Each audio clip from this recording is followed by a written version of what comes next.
नमस्कार प्यारे दर्शकों, सुहाना सफर कार्यक्रम में आप सभी का हार्दिक स्वागत है, अभिनंदन है।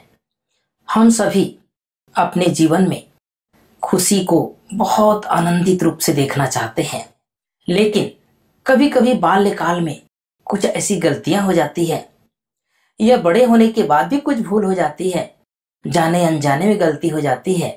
उसका प्रभाव हमारे मानस पटल पर बहुत अंकित हो जाता है। चाहकर भी हमें खुशी नहीं मिल पाती है। आखिर इसका कारण क्या है? चाहते तो हैं हम सदैव जीवन भर खुश रहें, लेकिन कुछ ऐसी गलतियां तब प्रभाव कर देती है कि वो जीवन भर उसका प्रभाव रहता है। आज हम चर्चा करेंगे कि इन बातों से कैसे हम मुक्त होकर के एक जीवन को नया सफर की ओर ले जाए, सुहाना बना ले। भाई जी, संजय भाई, गीता बहन, आप तीनों का हार्दिक स्वागत है, अभिनंदन है।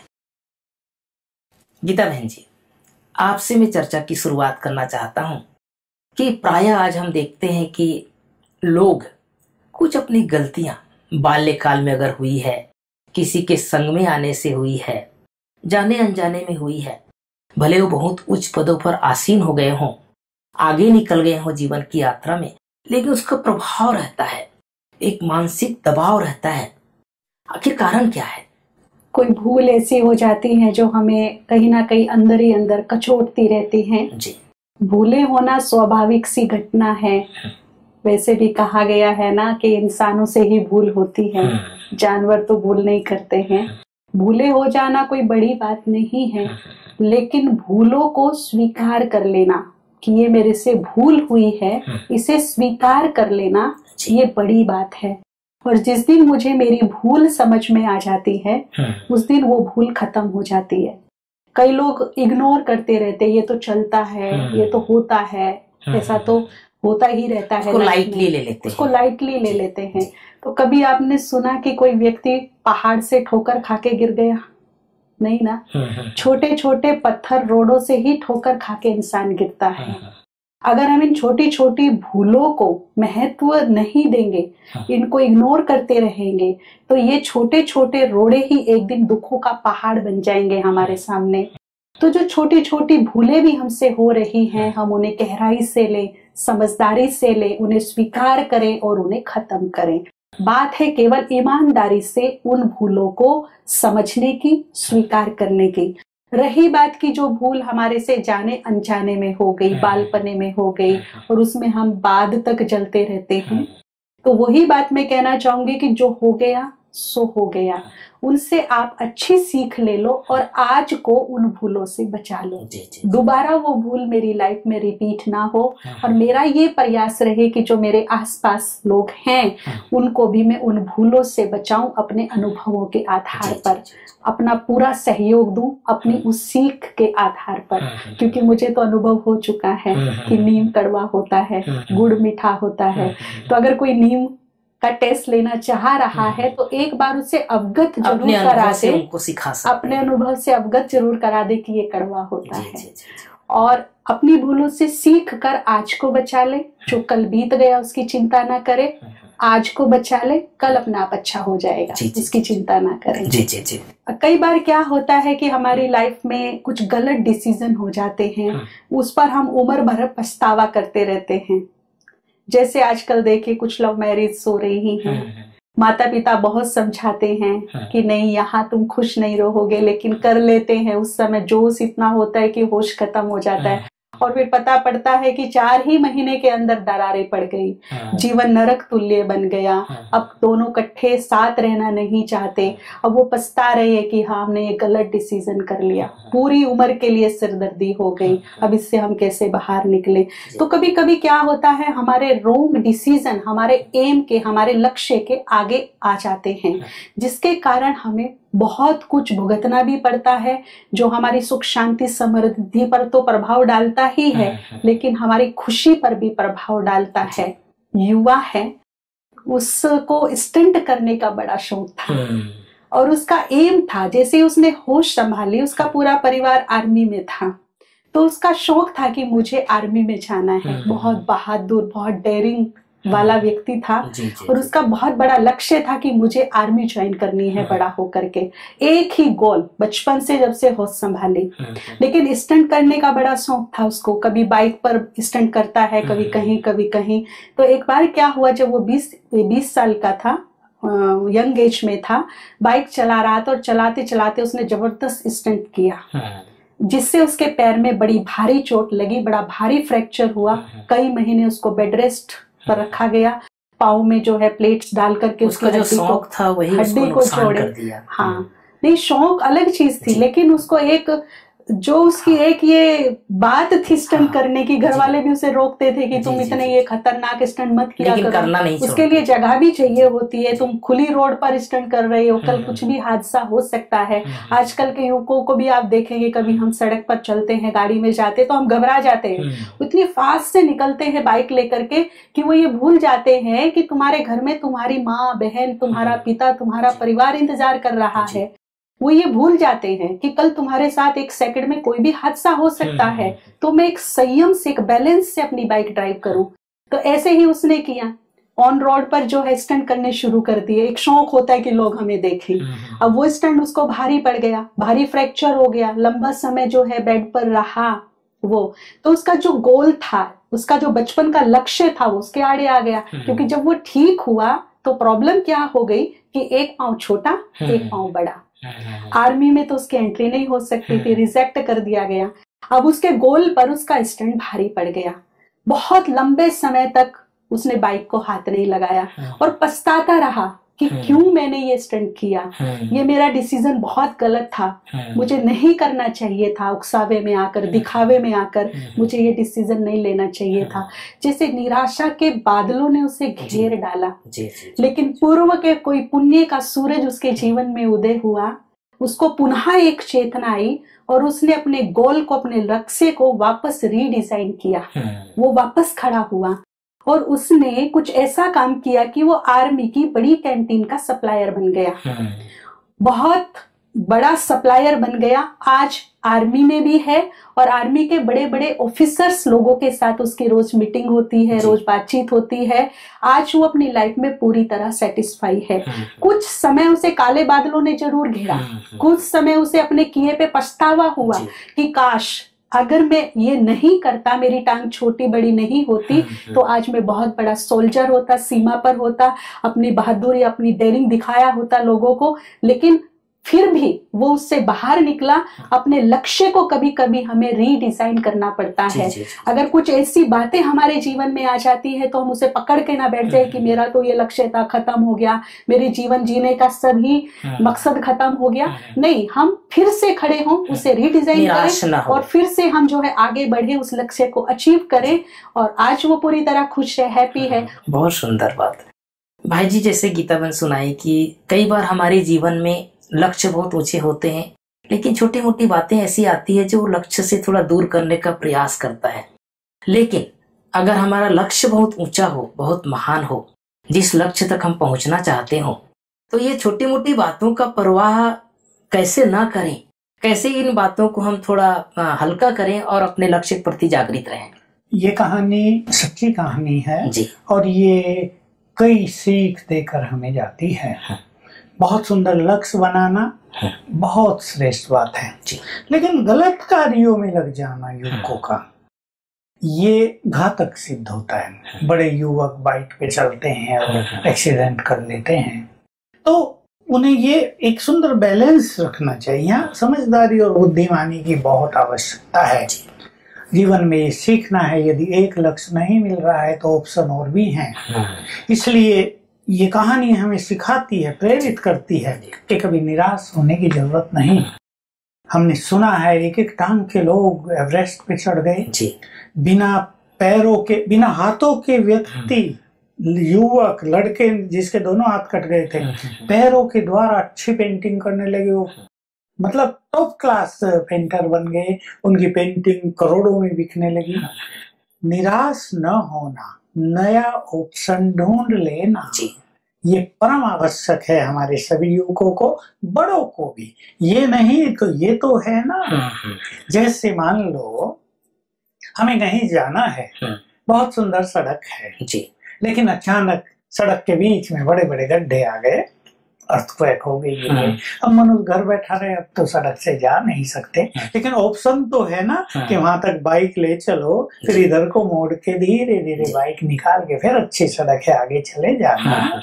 बाइक नहीं, चलो अच्छा ये बिल्कुल ही उबड़ खाबड़ हो गया है, पैदल इसको पार कर लो, उधर बाइक लेके चले जाना।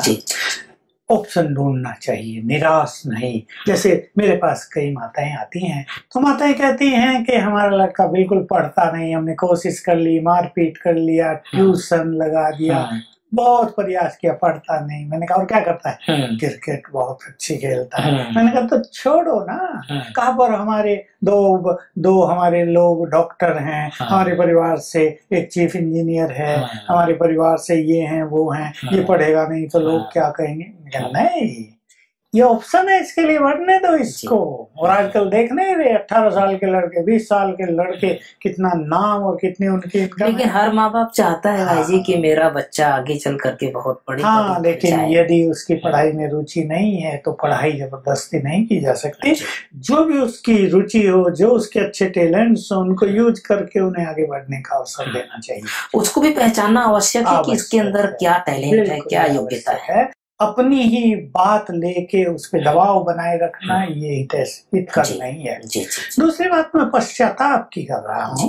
वैसे भारतीय हमारे शास्त्रों में, पुराणों में भी ये बात है, किसी ने गलती की पश्चाताप कराते थे उससे, भाई उस गलती का इफेक्ट खत्म हो जाए। लेकिन वो तो अच्छी बात है, पश्चाताप करने का अर्थ है रियलाइज करना, आगे वो गलती रिपीट ना हो, ये दृढ़ता ले आना। लेकिन पश्चाताप की अग्नि में पूरा जीवन जलना पड़े तो जीवन में खुशी तो रिंचक मात्र भी ठहर नहीं पाएगी। इसलिए पश्चाताप अवश्य करें, पर उसको अपना जीवन साथी न बना लें।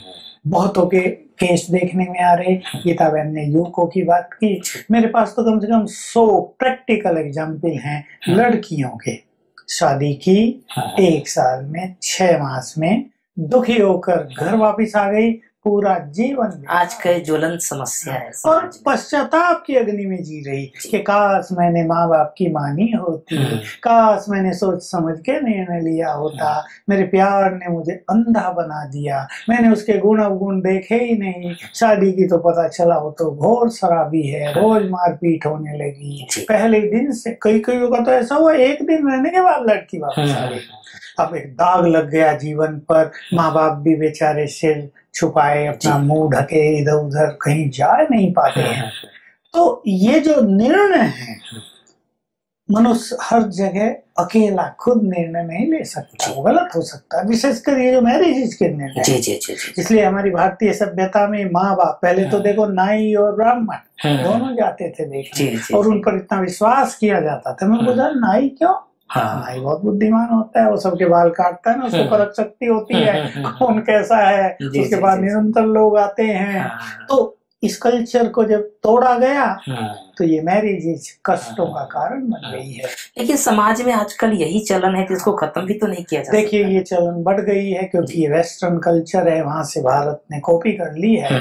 लेकिन ये सत्य है कि भारतीय कल्चर इसको स्वीकार नहीं करती, इसलिए घर घर में इसके कारण शांति है, क्योंकि लड़के और लड़की किसी की सुनते नहीं है। और अगर वो बिल्कुल माँ बाप की इच्छा के विरुद्ध करना नहीं चाहते, कर नहीं सकते, तो डिप्रेशन में आ जाते हैं। मान लो माँ बाप कहे नहीं, वो दूसरी जाति की है, या वो गरीब है, या वो ये है, तो वो डिप्रेशन में रहने लगते, करना तो उससे करना, नहीं तो नहीं करेंगे। तो एक नई समस्या शुरू हो जाती है। तो हमेशा देखिए, हमने ईश्वरीय ज्ञान लिया, खैर हम तो ऐसी किसी गलती से गुजरे नहीं हैं, पर ऐसे बहुत लोग आते हैं, भाई हमने बड़ी गलती कर ली थी, ये मिट नहीं रही है। तो शिव बाबा हमें सिखाते आए कि मुझे ये सब सुना दो, जो तुमने किया, हल्के हो जाओ, मैंने ले लिया, तुम्हें क्षमा कर दिया, अब तुम हल्के हो जाओ, बी लाइट, और अपने आगे के जीवन को एंजॉय करो।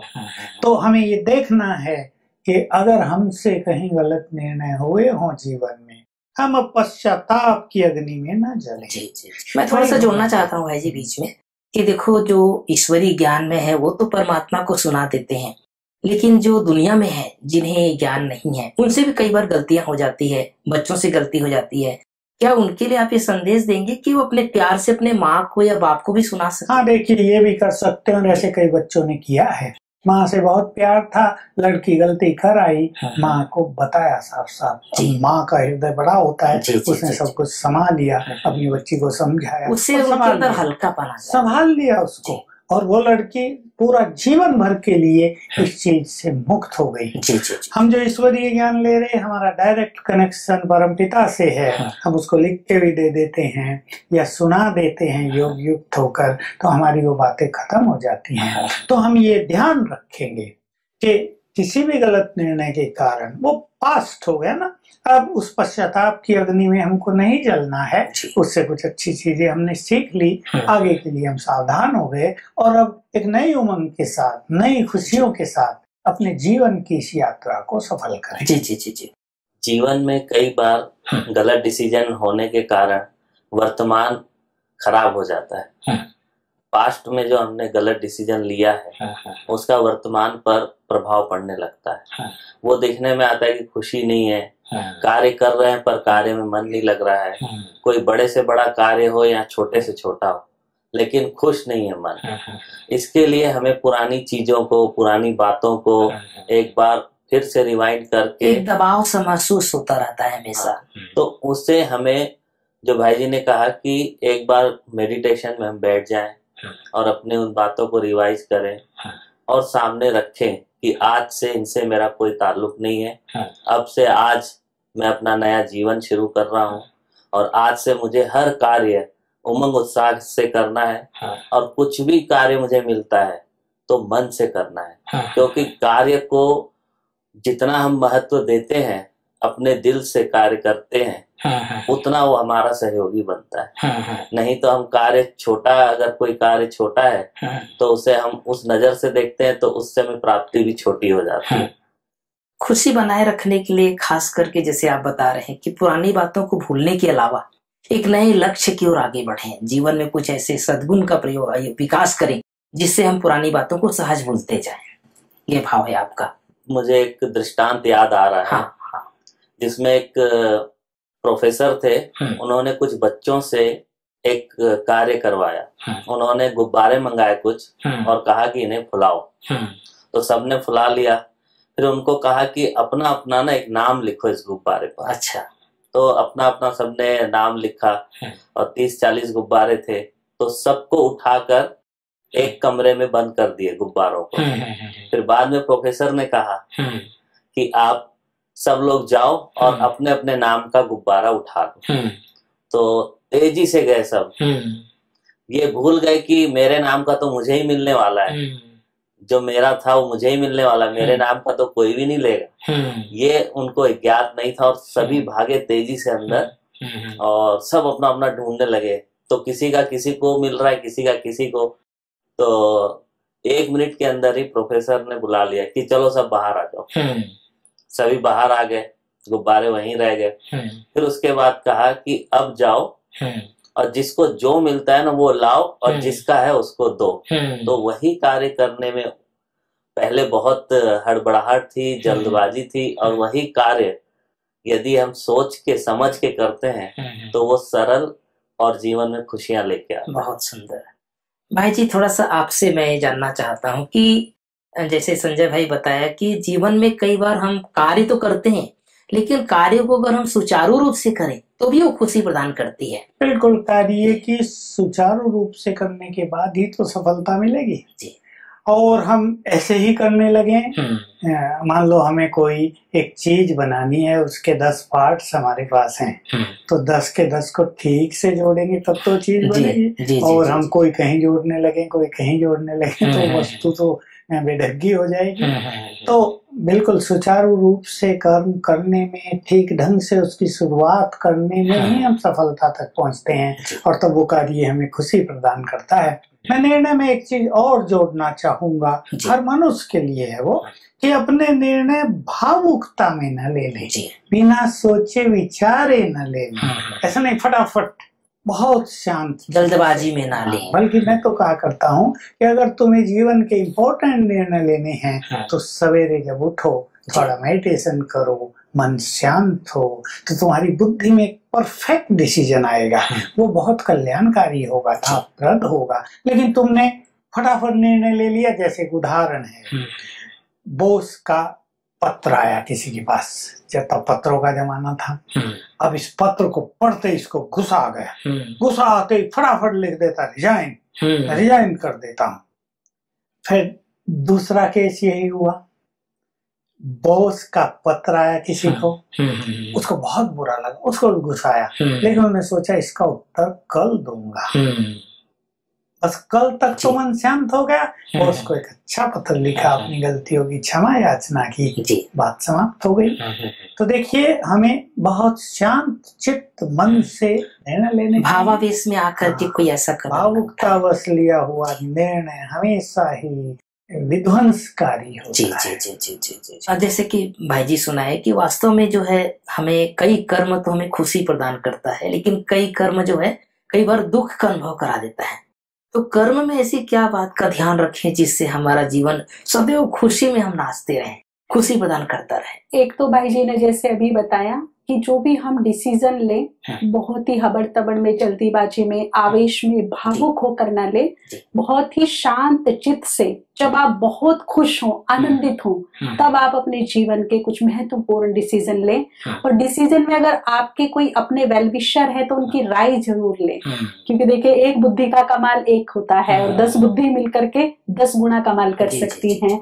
तो अपने जो वेलविशर है, हमारे शुभ चिंतक हैं, उनके सामने हम अपना डिसीजन जरूर रखें, उस पर प्लान करें, प्लानिंग करके बड़े इत्मीनान के साथ उसको अप्लाई करें, तो 100% वो आपको कहीं ना कहीं बेनिफिट जरूर देगा। कभी कभी ऐसा होता है कि बड़े होशो हवास में सोच समझकर जो डिसीजन लेते हैं वहां भी हमें कहीं कहीं लॉस हो जाता है। जैसे कोई कंपनी का एमडी है, उसने बहुत अच्छा डिसीजन लिया कंपनी के फेवर में, लेकिन अहित हो गया, नुकसान हो गया, लॉस हो गया, रिपोर्टेशन खराब हो गई कंपनी की, मार्केट में नाम खराब हो गया। अब वो एमडी बड़ा परेशान है कि मैंने तो बहुत सोच समझ करके, मैंने तो बेनिफिट के लिए, फायदे के लिए ये डिसीजन लिया था। अब सारा स्टाफ परेशान, एमडी परेशान, कंपनी का नाम खराब हो रहा है चारों तरफ। ऐसी स्थिति भी लोगों के पास आ जाती है कि हमने अच्छे के लिए कुछ किया था पर बुरा हो गया, हमारे फेवर में नहीं हुआ। उस समय हम डिप्रेशन में जाने की बजाय, नुकसान को, लॉस को बार बार सोचने की बजाय ये सोचे कि हम ही क्रिएटर हैं, हमने ही इस कंपनी को खड़ा किया है अपनी सूझबूझ से, और वो सूझबूझ अभी भी हमारे पास है। तो यदि हम बार बार लॉस नुकसान करते रहेंगे तो जो हमारा स्टाफ है वो भी कहीं ना कहीं जो है होपलेस हो जाएगा। हम तो होपलेस है ही, लेकिन वो भी होपलेस हो जाएगा। तो जो हो गया सो हो गया, उसे एक्सेप्ट करके हम नुकसान में भी क्या फायदा ढूंढ सकते हैं, अपनी एनर्जी वहां लगाएं कि जो लॉस हो गया, वो बीत गया, अब उससे हमें कोई बेनिफिट मिलने वाला नहीं है, लेकिन इस लॉस में भी हम बढ़िया से बढ़िया, बेटर से बेटर क्या फायदा निकाल सकते हैं। 100% लॉस में अगर मुझे 20% भी फायदा हो जाए, अगर मैं गहराई से देखूं, तो मेरे लिए बहुत बड़ी बात है वो। तो हम नुकसान को ज्यादा फोकस ना करके, लॉस को बार बार गा करके उसका माहौल हैवी करने के बजाय हम उसमें फायदे की सोचे कि इससे हम क्या फायदा उठा सकते हैं। और उस फायदे पे जब हम फोकस करेंगे तो हमें चारों तरफ बेनिफिट ही नजर आएगा और एक नई ऊर्जा, एक नई उमंग, उत्साह हमारे चारों तरफ विराजमान हो जाएगी। बहुत सुंदर सुंदर जानकारियां आप तीनों से मिली। हमें बहुत सुंदर अनुभव हुआ कि आप तीनों के विचार हमारे दर्शकों के लिए सचमुच बहुत आनंद प्रदान करने वाला होगा। तीनों का पुनः धन्यवाद। प्यारे दर्शकों, जीवन को कैसे जीना है, जीवन में आनंद रूपी रंग को कैसे भरना है, उसमें खुशी को कैसे रंगना है, इसका विशेष आज हमें ज्ञात हुआ कि सचमुच मनुष्य के अंदर कभी कभी कुछ विकृतियां आ जाती है, कुछ भूल का प्रभाव पड़ जाता है, लेकिन कोई बात नहीं, जो बीत गई सो बीत गई। भूलें होती है, मनुष्य गलतियों का पुतला है, ऐसे कहा जाता है।